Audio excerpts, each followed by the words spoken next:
At 3:47 a.m., Derek Lavesta received a phone call from St. Mary's Medical Center.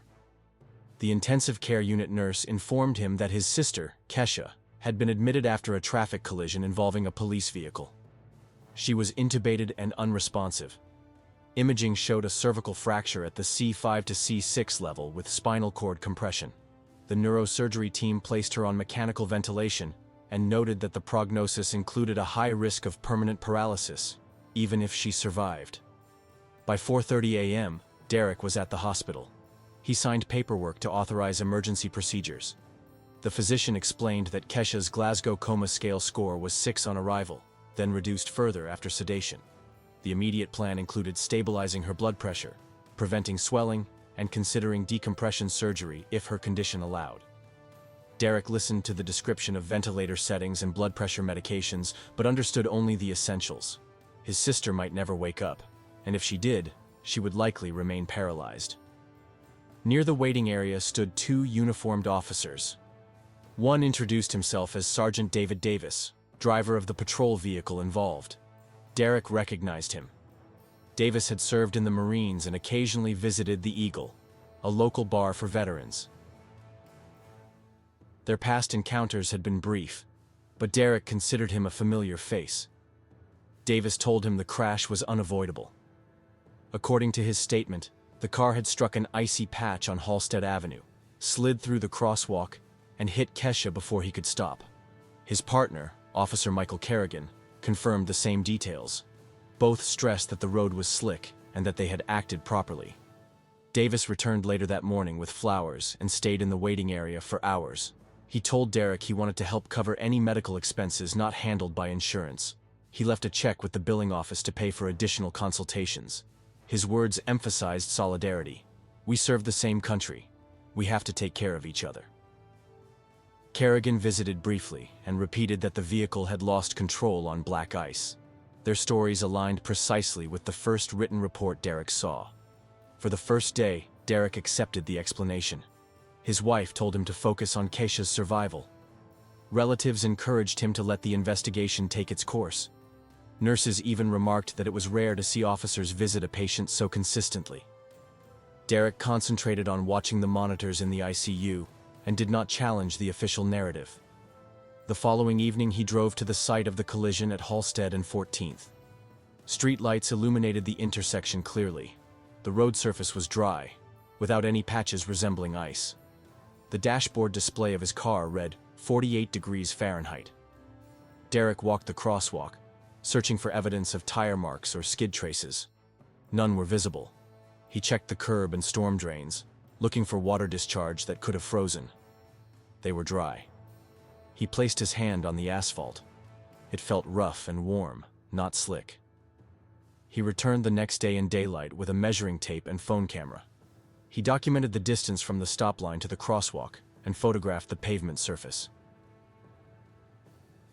Again, no evidence of sliding was present. He saved the images with timestamps. To confirm his observations, he checked the National Weather Service record for that night. The official data reported temperatures between 46 and 50 degrees Fahrenheit, clear skies, and no precipitation. The record contradicted the police report. Still, Davis continued his visits. He appeared at different times of day, sometimes alone, sometimes with small items for Kesha's room. He spoke politely with nurses and shook hands with relatives. To outsiders, his behavior looked compassionate. For Derek, however, the details from the crash scene told another story. On the third day, Derek organized the material he had collected. He kept a folder containing the preliminary police report, the weather records, his photographs, and notes from every conversation. The folder also contained fragments of broken plastic he had picked up at the intersection, likely from a headlamp. None of this proved deliberate intent, but the contradictions were clear. The official account described black ice and loss of control. The physical evidence and weather data showed dry roads and no ice at all. After 3 days in the ICU, Derek requested access to the official collision file. The clerk at the 12th precinct responded that the report was under review, and that supplemental materials such as dashcam and intersection surveillance would be delayed. When Derek asked specifically about the traffic camera on the southeast corner of Halstead and 14th, The reply stated that the unit had been out of service on the night of the incident. No further explanation was offered. This was the first anomaly in the chain of evidence. The intersection camera, positioned directly toward the crosswalk where Kesha was struck, would have shown the entire event. Now the record indicated that the system failed during the exact period in question. Derek submitted a follow-up request, asking for maintenance logs. The automated response gave the same 10-day timeline. The hospital liaison later told him that witness statements had been collected, but the accounts were inconsistent. According to the notes Derek was allowed to read, one passerby said the road looked icy. Another said it was wet, but not frozen. A third insisted it was dry. The confusion made it impossible to pin down an objective description. Derek, who had stood on the intersection himself, knew the surface had been dry and warm. He wrote contradictory witness reports in his notes. Around the same time, the hospital returned Kesha's personal belongings. They included her tote bag, phone, wallet, and a small spiral notebook she carried for shift notes. Derek set them on the kitchen table at home. Inside the notebook were pages of medication schedules, patient reminders, and ordinary hospital routines. But one entry, dated 3 weeks before the crash, was different. Written in her hand, Danny M., 19 years old, gunshot to abdomen. Says it wasn't an accident. Who should I tell? The line stopped Derek cold. He reread it several times. It was out of place among the usual records of patient medications and wound care. He circled the entry and copied it into his own folder. The next day, Derek returned to St. Mary's and approached the nursing staff who had worked with Kesha. He asked discreetly if anyone remembered a 19-year-old male admitted with a gunshot injury. Nurse Susan, who had worked the trauma floor for more than a decade, nodded. She recalled the case. The patient's name was Danny Morris. He had arrived with a penetrating abdominal wound and survived only a short time. Susan said that before surgery, the boy had insisted that he had been shot by police officers. He repeated it several times despite his deteriorating condition. According to Susan, Kesha had been upset by his words and asked colleagues whether they should report it to administrators. But senior staff advised her not to involve herself. Later, the official paperwork listed the cause of injury as accidental discharge while cleaning personal firearm at residence. Derek cross-checked this claim. In the local paper's crime blotter for that week, there was a short notice. Student 19 dies of accidental gunshot wound while cleaning weapon at home. No foul play suspected. The name was the same, Danny Morris. He returned again to Nurse Susan. She said Kesha had mentioned speaking to a supervisor about Danny's case, but had been discouraged. The hospital director advised staff not to speculate about police activity. According to Susan, Kesha told her privately that she was not comfortable letting it go. Derek did not confront Davis or Kerrigan with the information. Instead, he began cross-referencing the date of Danny's admission with the duty roster of the 12th precinct, looking for overlap. He submitted another information request, this time for the officers of record in the incident labeled as accidental discharge. He noted to himself that if Davis or Kerrigan appeared again in that file, it would no longer look like chance. For now, Derek organized the documents in sequence: preliminary crash report, weather data, photographs of the intersection, inconsistent witness notes, and now Kesha's notebook entry with the patient's name. He labeled the divider tab, Danny M. The folder was growing. Through a former Marine acquaintance who now worked as a licensed private investigator, Derek obtained a copy of the official police report concerning the death of 19-year-old Danny Morris. The report was marked accidental firearm discharge and listed the responding officers as Sergeant David Davis and Officer Michael Kerrigan of the 12th Precinct. Reading the names confirmed Derek's suspicion. The same two officers involved in Kesha's collision had handled the Morris case. The report summary stated that patrol responded to a 911 call at 1942, reporting a gunshot injury at 316 Westbrook Avenue. It described the scene as a residential accident. According to the narrative, officers arrived to find Morris with a single gunshot wound to the abdomen. The weapon was identified as a 9mm handgun located on a table near the victim. The entry listed self-inflicted injury while cleaning firearm as the probable cause. Davis's signature appeared at the bottom as primary officer, with Kerrigan's signature as assisting. Derek compared the report to what Nurse Susan had told him, and to Kesha's note in her spiral notebook. The discrepancies were immediate. The official narrative made no reference to any statement from Morris himself. It contained only technical details and the determination that the death was accidental. Yet Kesha's notes and Susan's recollection documented that the young man repeatedly said police officers had shot him. The conflict between the two versions stood out as a critical gap. Derek then spoke to two of Danny's former classmates whose numbers he obtained through local contacts. They said that Danny occasionally sold small amounts of illegal substances to students in the university district. Weeks before his death, he had told friends he had cut a deal with police and would not have to worry about arrests anymore. The friends said he seemed unusually confident, talking about protection from certain officers if he provided information in return. On the day of his death, neighbors on Westbrook Avenue reported seeing two men in civilian clothes enter Danny's apartment. They stayed for less than an hour. 30 minutes after they left, a gunshot was heard. When emergency medical services and police responded, the same two men were seen again, this time wearing uniforms. Those men were Davis and Kerrigan. The neighbors provided these recollections to Derek informally. They had not been included in the official file. The private investigator also located a coroner's summary. It listed the manner of death as accidental. The toxicology screen showed traces of cannabis, and the narrative suggested impairment could have contributed. No mention was made of statements by the victim about being shot by others. The conclusion echoed the police version exactly. Derek arranged all of these pieces in his growing folder. The hospital note, the testimony from Susan, the notebook entry from Kesha, the official report with Davis and Kerrigan's signatures, the comments from Danny's friends about a deal, and the neighbor's recollection of men in plain clothes entering and leaving before the gunshot. The overlap was too precise to dismiss. It became clear that Kesha, while caring for Danny, had been told by him that he was shot by police officers. She had written down his statement and expressed concern to colleagues. 3 weeks later, she was struck by a patrol car driven by one of the same officers named in Danny's file. The pattern presented itself with minimal interpretation. Danny was dead. The official cause was listed as an accident. Witnesses described police presence before the shot was fired. The officers of record were Davis and Kerrigan. Kesha learned this from Danny himself. Soon afterward, she was critically injured in a collision described as unavoidable, but contradicted by physical evidence.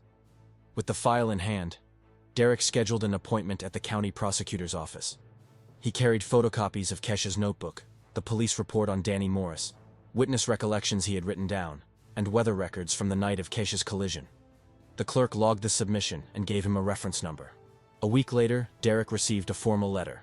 It stated that the allegations rely on unverified statements of a deceased individual, and that remaining material is circumstantial in nature. The office declined to pursue an investigation. Derek attempted to escalate further. Through a veteran's contact, he called a field office of the Federal Bureau of Investigation. He was told to provide documentation by mail. 3 weeks later, he received a reply.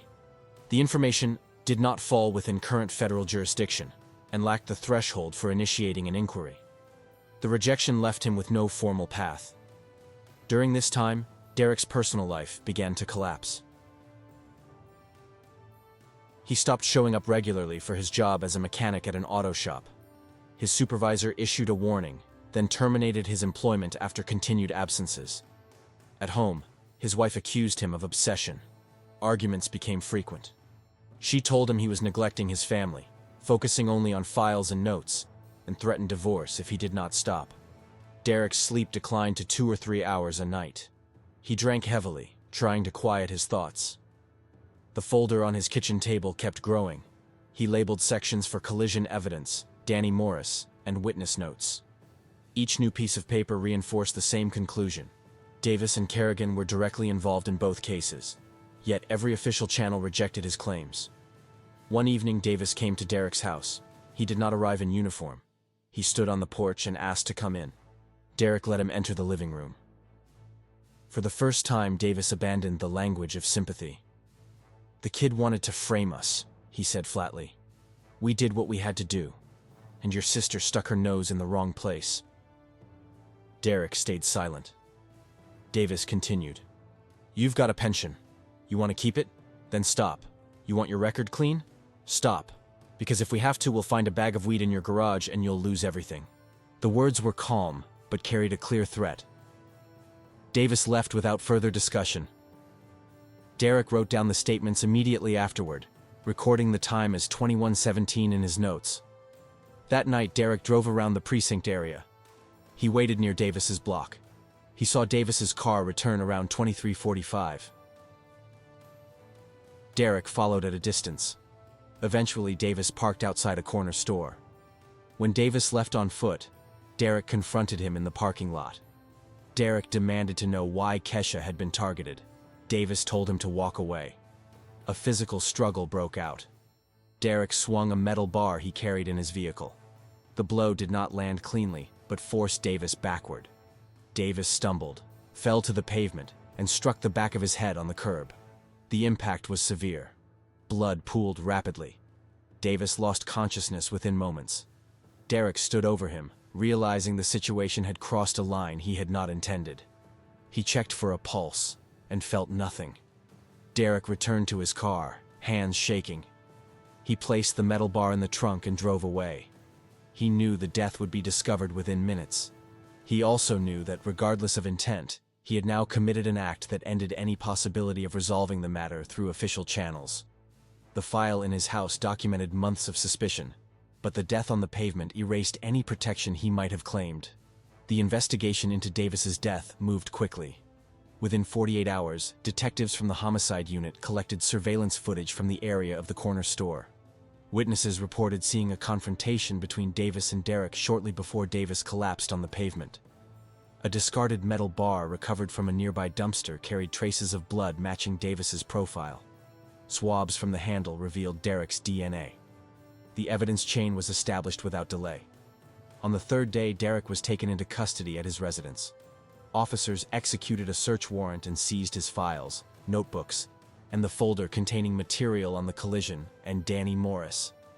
Each divider tab was logged as evidence, but the case detectives categorized the contents as non-pertinent background.